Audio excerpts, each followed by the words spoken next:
Your childhood may be causing you to fail because all of these emotional pains come up in your present life and cause behavioral patterns that you may not be aware of, but other people are, and cause you to give up on commitment in your life on any kind of endeavor you apply yourself to.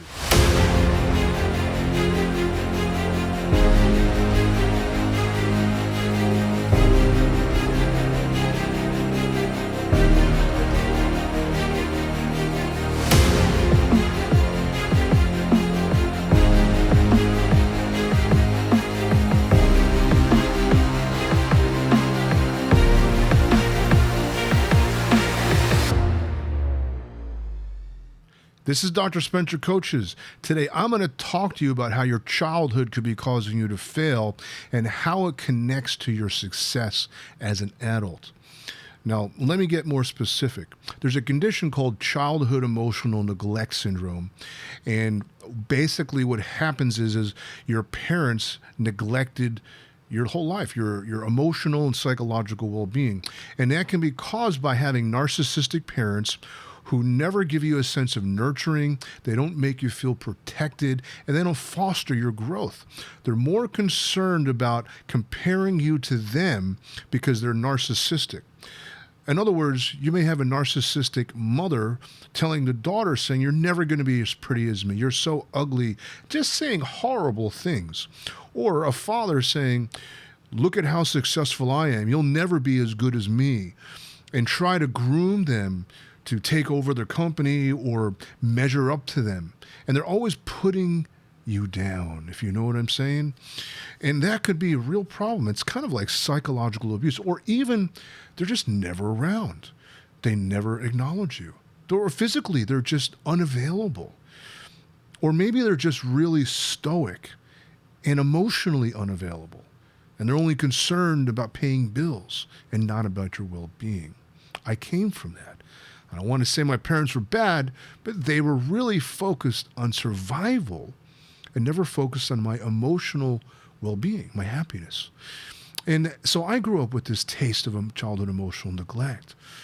And it made me, it gave me a sense of lack of empathy. You know, if your parents have no empathy for you, you're not going to grow up valuing empathy, because during the developmental years, ages 0 to 7, influences your personality and your world outlook. Then when you get into 8 to 25 years old, that's when you develop your worldview, and that's when you begin to socialize. So if you enter into the social arena with a sense of my feelings don't matter, you're not going to value other people's feelings, and you're going to not connect with people emotionally and have little empathy. And then if you have a strong desire to be admired and are deeply insecure, it could lead to narcissism. Now, people have different degrees of narcissism, but that doesn't make you a narcissist. Who doesn't like to be admired? You know, we all get a little insecure and self-centered, and we all try to cover up certain aspects of ourselves we don't want other people to see, especially going to work. I'm hungover and I'm tired. Well, I'm not going to tell the boss that. So we come up with personalities and persona that fit in socially so we can be accepted and not judged.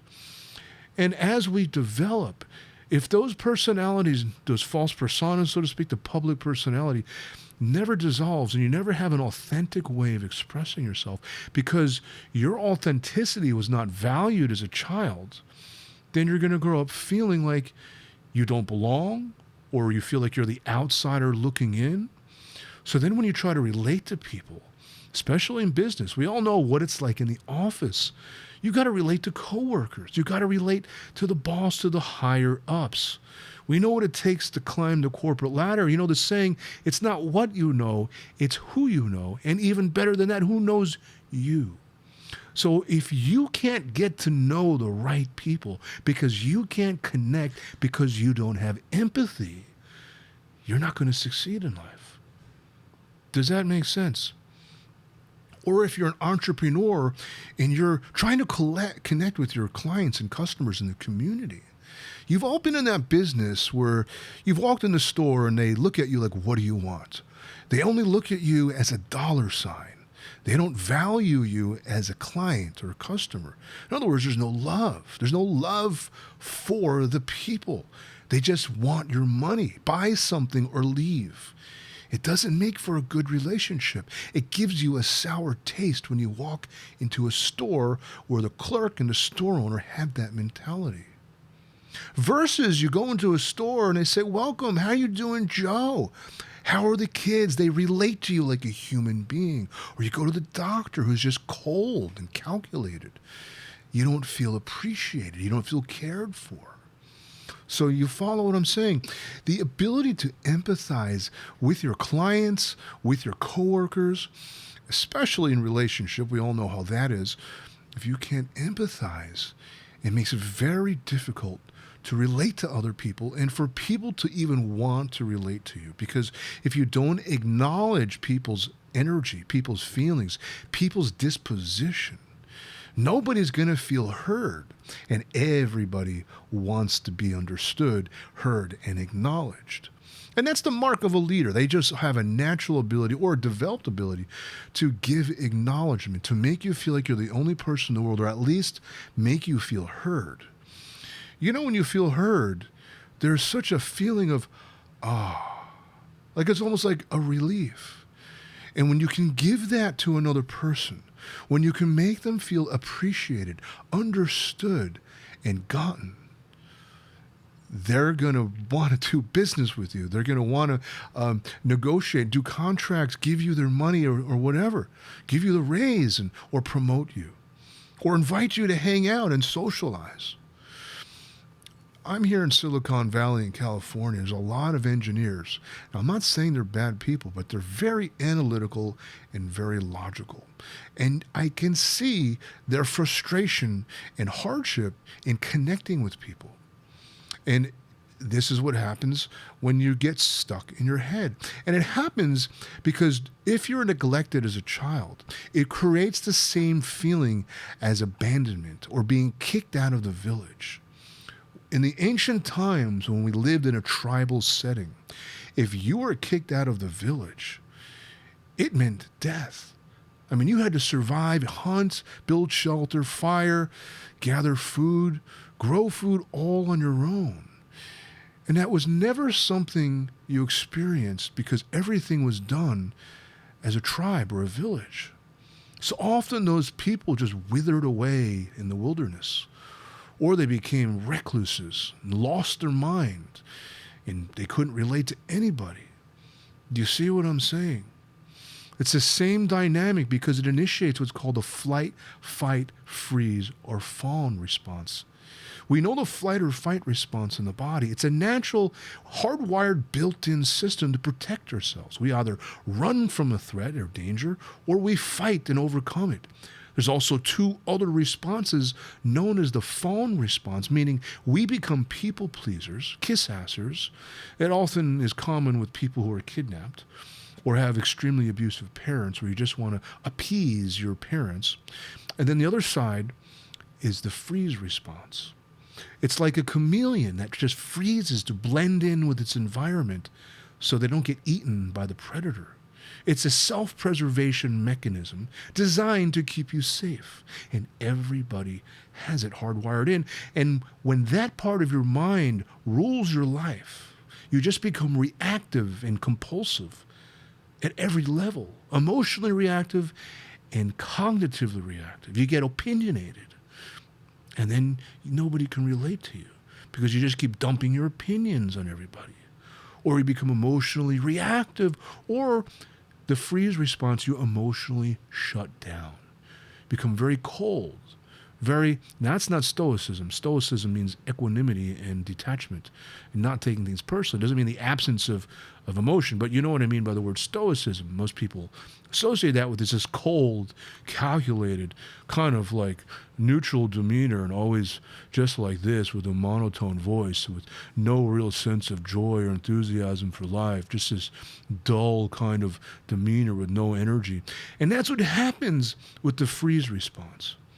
The way I just expressed myself, you can imagine how difficult it can be to connect with people. If you're trying to climb the corporate ladder You got to connect with the higher ups. It is a political game. You've got to get to know the right people to succeed in this world. If you're a business owner, if you're an entrepreneur, especially if you're a sales rep, you know what I'm talking about. You've got prospects, you've got clients. Customers are the lifeblood of every business. And if you can't connect with them, they're not going to want to do business with you. So that's how important empathy is. And what happens with childhood emotional neglect, it basically makes you numb to life. It destroys your ability to have empathy. And then if you can't connect with people, nobody is going to want to do business with you, promote you, or even be your friend or invite you out for that social setting or occasion for drinks. That's how your childhood can impact your success. Let me see if I can make it more clear.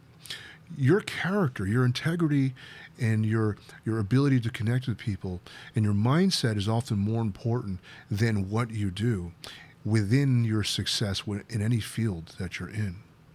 Now, if you're just super technical and you don't need to relate to people, that's fine. But you're still going to want to socialize and find someone to marry and settle down with. And that requires connecting with people. In any aspect of life, to move forward is about connection and connecting with people. Childhood emotional neglect keeps that from happening and makes it very difficult to experience community, to feel like you belong.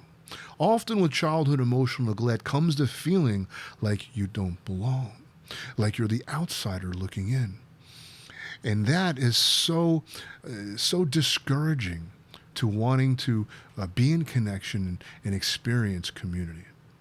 If you have any questions, go ahead and leave a comment below. This is Dr. Spencer Coaches. I sure hope I can help. Don't forget to like, share, and subscribe. Thank you so much for listening.